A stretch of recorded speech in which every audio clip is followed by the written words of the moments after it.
Hi, this is Ed from the Ed Boston YouTube channel, and wanted to talk a little bit about the Women's March this week in Washington, D.C., over the weekend, actually.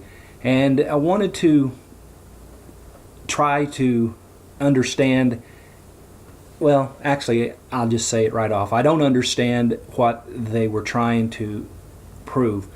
There is nothing in this country that women are not allowed to do.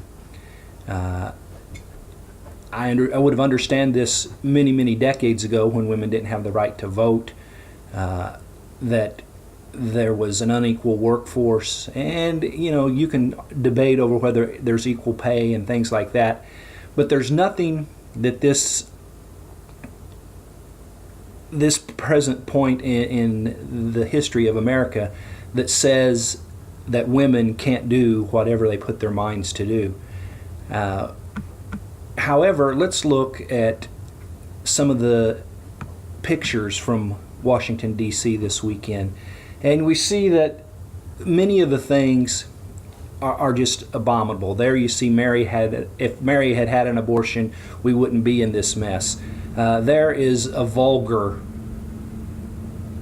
poster that just there. There is the aftermath, and we've got another one coming up that shows exactly how things were left.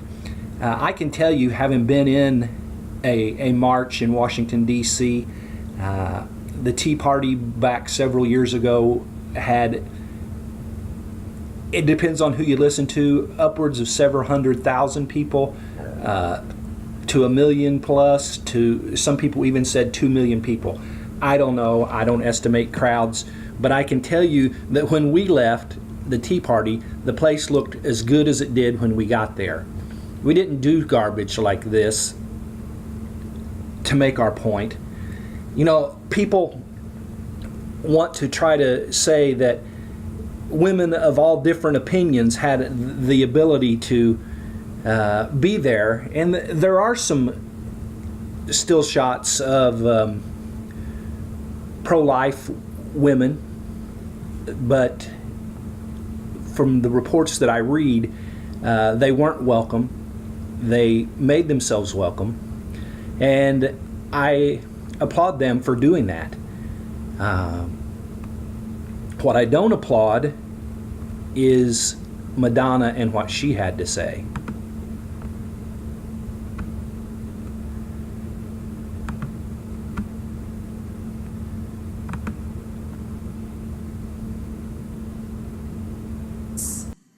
I'm angry. Yes, I am outraged.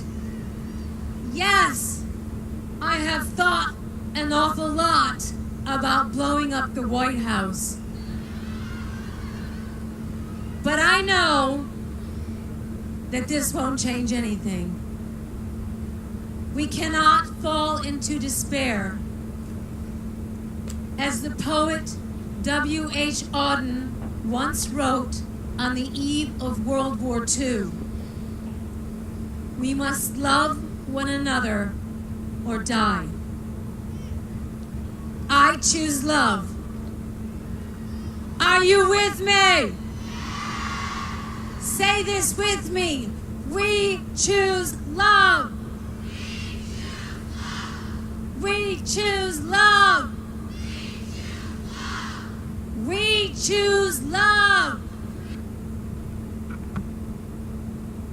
All right, well, she says there that she chooses love. My question would be, what about later on when she said, for those who are against what we are doing, F you, several times? That doesn't sound too loving to me. It sounds like a mixed message. Let's just say what this was. This was a George Soros financed liberal agenda march. I will give them credit. They didn't vandalize and riot. It was a peaceful march, the best I can tell, and they have the right to do that. Won't take that away from them. But let's not try to make it into something that it's not. It was a liberal, left-wing march that was full of hate and disgust. and her little deal about love just don't go anywhere. Subscribe to our YouTube channel. We'd love to have you come back. We do these videos fairly regular, and go out and do the right thing.